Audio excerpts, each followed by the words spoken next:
persoalan dinas luar dari anggota dewan, siapapun anggota dewan ya, entah itu provinsi, entah itu kabupaten, entah itu kota, karena ini secara umum akan kita dengarkan dari Ketua Lembaga Partisipasi Pengawasan dan Pemerhati Pelayanan Publik atau LP5 Bangka Belitung, ada Pak Jumli Jamaluddin di ujung telepon. Tetap bersama kami.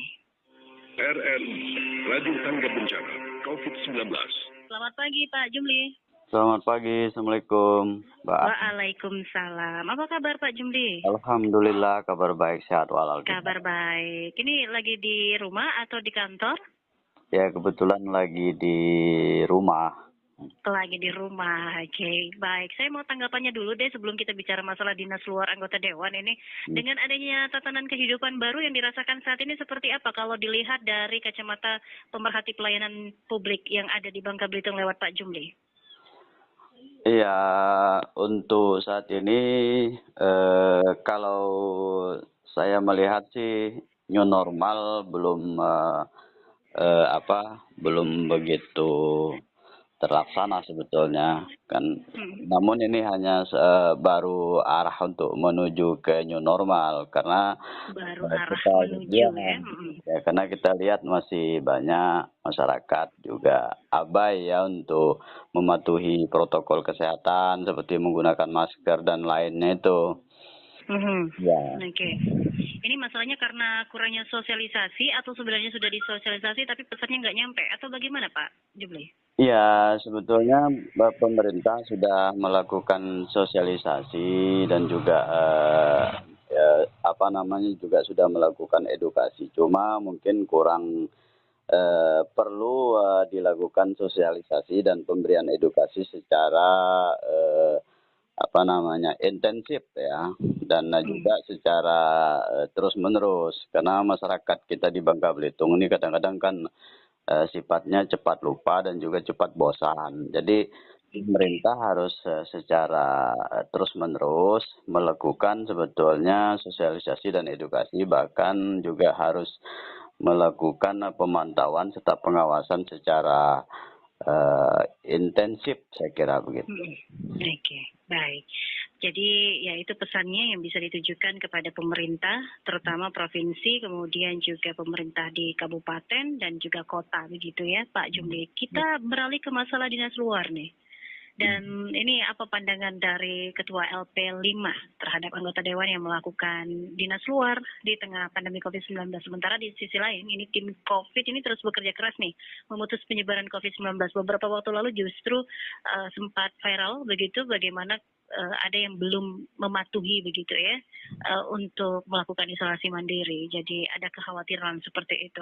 Satu yang bertindak gegabah otomatis itu akan membuat sia-sia sebuah pekerjaan. Pandangan Pak Jumli sendiri? Ya,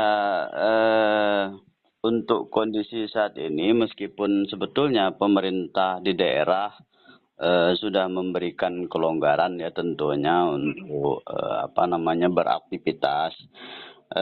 Namun terkait dengan dinas luar anggota dewan siapapun ya yang baru-baru ini juga sempat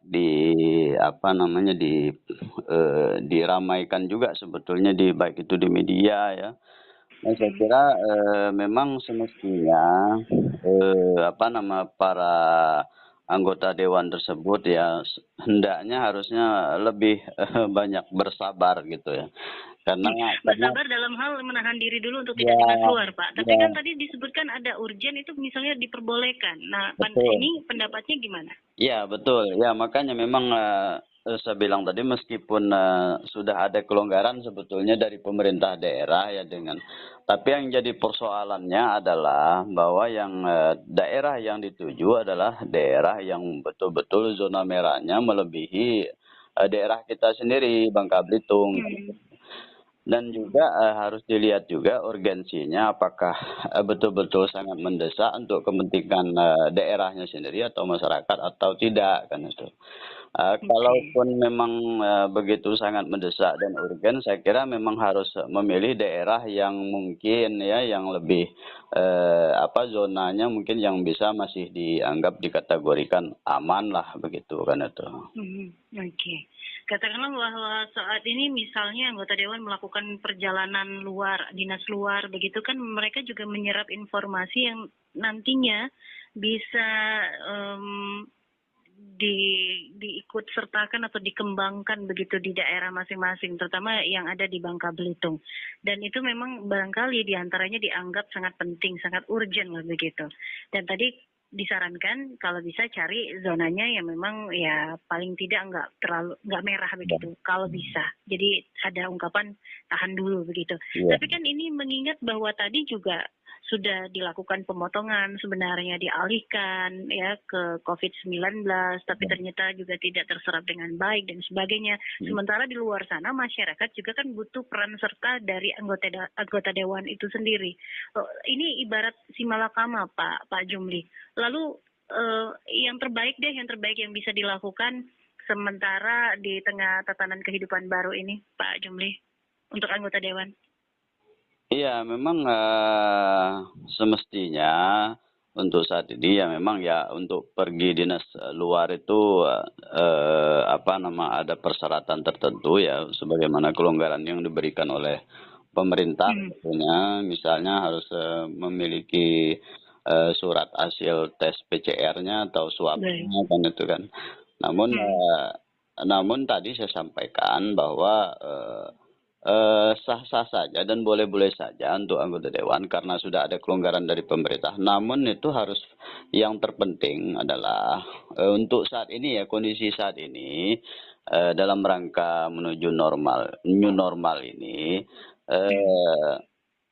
akan lebih baik ya sekira sementara masyarakat untuk terkait dengan bantuan bansos saja sekarang masih ribut-ribut dan masih belum merata, bahkan jauh dari kata keadilan ya gitu. Nah, saya kira mungkin peran pihak legislator dalam hal ini saya kira akan lebih baik ya untuk membantu masyarakat, berperan serta dalam rangka membantu masyarakat ya. Tentunya mungkin anggaran-anggaran yang ada mungkin bisa untuk sementara saat ini dialihkan untuk membantu misalnya dalam hal membantu masyarakat, entah itu penanganan dan sebagainya COVID-19 seperti itu. Baik. Pak Jumli tadi juga kan sempat ada, misalnya ini sebenarnya jadi perhatian juga begitu Badan Kehormatan Dewan lah ya, apalagi ini menyangkut anggotanya yang memang melakukan perjalanan dinas apabila mereka melanggar begitu, ada yang lupa melanggar secara tidak sengaja atau mungkin pura-pura lupa, mohon maaf. Jadi otomatis ini kan ada tanggung jawab dari Dewan Kehormatan juga untuk menegur atau memberikan peringatan. Kalau dari pandangan Pak Jumli sendiri bagaimana Pak? Ya memang dengan adanya Dewan Kehormatan ini. Dewan Kehormatan memang harus berani menegur rekan-rekannya sendiri karena Badan Kehormatan ya. Itu kan dari rekan-rekan sendiri ya, rekan-rekan legislator itu sendiri. Cuma kan kadang-kadang menjadi tidak nyaman kalau kita menegur kawan kita sendiri. Namun dalam rangka tugas sebagai Dewan Kehormatan, dia harus berpacu kepada aturan yang ada, sekiranya tidak perlu segan dan juga tidak perlu khawatir untuk menegur teman-temannya kan untuk kebaikan teman-temannya juga kan itu. Ada rasa tidak nyaman begitu. Baik, kita akan konfirmasi hal ini apakah memang benar demikian.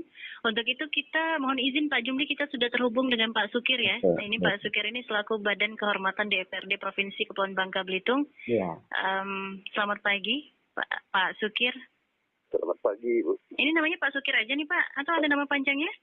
Pak Haji Sukirman. Pak Haji Sukirman, oke. Mohon maaf Pak ya. Oke, apa kabarnya Pak Haji Sukirman? Sehat. Lagi di mana sekarang Pak?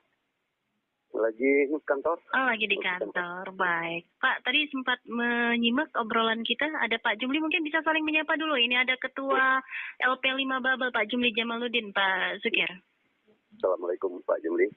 Waalaikumsalam Pak anggota Dewan, Pak Ketua Dewan ya.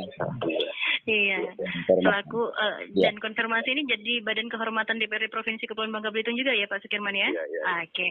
Nah Pak, ini tadi kan sempat kita tanyakan juga apa tanggapan dari Pak Jumli Jamaluddin dengan kasus viral yang sempat beredar, kemudian ada tanggung jawab Badan Kehormatan. Mungkin waktu menegur juga ada rasa tidak nyaman, tidak enak, apalagi kenal. Apakah memang ada rasa seperti itu sebelumnya Pak Sukirman? Ya gini, mau Pak Jumli, mau siapapun yang ada di kita ini kan, dasarnya kan kita manusia biasa ya. Oke. Ya. Iya. Tapi kalau masalah power kita orang itu ya, bukan segala macam itu harus pada tempatnya kan. Oke. Jadi kami sebagai banyak juga kawan-kawan mempermasalahkan, bahkan tegasnya kalau saya lihat tadi kan masalah bantuan sosial, ingat DPRD provinsi itu sudah tidak melakukan perjalanan, sudah salah lebih kurang 3 bulan loh. 3 bulan, mulai Maret ya Pak ya? Mulai COVID-19 muncul ya? Iya. Oke. Artinya kita semuanya sudah melaksanakan apa yang diperintahkan ya kan? Sesuai undangan, kepatutan. Sebagai Ketua Badan Kehormatan dari Provinsi Bangka Belitung, yang dituakan juga di situ ya kita, menurut saya setiap perjalanan kawan-kawan itu sudah tidak mungkin mereka berjalan kalau tanpa ada izin kan pertama. Oke. Betul kan? Yang kedua, partisipasi kita untuk masyarakat, walaupun kami tidak ada di situ, kami turun ke lapangan juga, Mbak. Ya kan? Nah, jadi saya pikir saya mengerti dan keinginannya semua ideal dan semua bergerak itu sudah. Tapi hari ini saya juga resah juga dengan COVID ini kan. Ya, saya ini kan saya harus sampaikan, saya tidak menantang maut, tapi di usia 60 tahun ini, saya ini agen TBC, saya juga asma, ya, dan saya pernah mengalami sebelum COVID ini, badan saya meriang. Andai kata terjadi sekarang itu sudah berarti COVID, Mbak. Iya. Jadi saya bukan curiga ya, saya bukan curiga, tapi yuk kita sebenarnya menjalani peran kita masing-masing ini, jangan sampai ada warga kita sakit menaun tanpa keluar, kemudian dianggap COVID. Baik. Sementara untuk Badan Kehormatan sendiri Pak, apabila ada yang melanggar, katakanlah misalnya dinas luar itu memang benar-benar urgent, kemudian ada yang lupa begitu, peran dari Badan Kehormatan itu seperti apa? Sudah pasti, kita kan ada daftar hadir kan, kita konfirmasi. Ya, setiap hari anak-anak itu di kita mengeliling, apalagi di paripurna kan. Siapa-siapa yang nggak hadir, nah kita konfirmasi, mereka ada tugas, ya kan. Nanti sampai di situ kan kita tidak bisa mengambil tindakan, Mbak. Paling-paling kita menegur kan, secara pribadi. Yang pribadi artinya sebagai teman lah, bukan soal nggak berani itu ya orang salah boleh. Ya kalau udah salah mau diapain kan? Lalu kebijakan dari Dewan Kehormatan selain menegur ya itu tadi karena memang posisinya seperti itu. Tapi kebijakan yang diambil dari Badan Kehormatan itu seperti apa? Ya pertama kan ada tegur, kemudian ada peringatan, kemudian ya kalau orang tidak salah kan kita bisa ngambil tindakan, Mbak. Kalau tidak salah. Tapi ini walaupun bukan terjadi di DPRD provinsi, tapi kalau seandainya ada yang seperti itu dan terulang kembali, bentuk dari sanksinya itu kayak gimana, Pak? Contohnya apa dulu? Misal yang kemarin viral lupa begitu keluar dinas luar kembali tidak isolasi mandiri. Bisa-bisanya kawan ini kita juga manusia. Saya bilang jadi saya nggak muluk-muluk. Kita juga manusia. Alfa itu ada tegur. Tegur juga kan harus pantasnya kan? Ya kayak saya sekarang ini. Jadi prosesnya hanya teguran saja begitu Pak ya? Tegur ya ada tertulis. Masa kita kalau sudah melampaui kepatutan, kemudian sudah dilanggar itu ini ya, masa tuh ketua BK bisa mecat orang kan enggak juga kan? Paling merekomendasikan kira-kira gitu Pak. Jadi saya maksud saya di COVID ini ya, penyertanya kan pelakunya kan adalah kita. Kita sadar kita berpartisipasi pada masyarakat kita. Tapi kalau lama pemerintah semuanya tidak bersih dan tidak bijak, ya nggak bisa juga. Lalu tingkat kesadarannya sampai sejauh ini untuk anggota dewan seperti apa, Pak? Saya pikir cukup bagus. kawan-kawan ini kan. Cukup bagus, oke. Ini secara keseluruhan yang di DPRD provinsi ya Pak ya? Iya. Oke. Ini Mbak ya. Kita lihat kemarin itu berapa kita juga sedikit trauma kan. Oke. Singkat Bapak, waktu kita sedikit barangkali mohon maaf. Kita biarkan pasar-pasar terbuka bebas. Oke. Masjid ditutup. Ya. Ya kan? Kita ikuti itu. Ya. Kemudian semuanya sudah sekarang ini kan baru lah kan gitu kan. Ya, kita tetap menjaga kesehatan. Kemudian apa yang perlu untuk kesehatan kita jalani saja. Baik.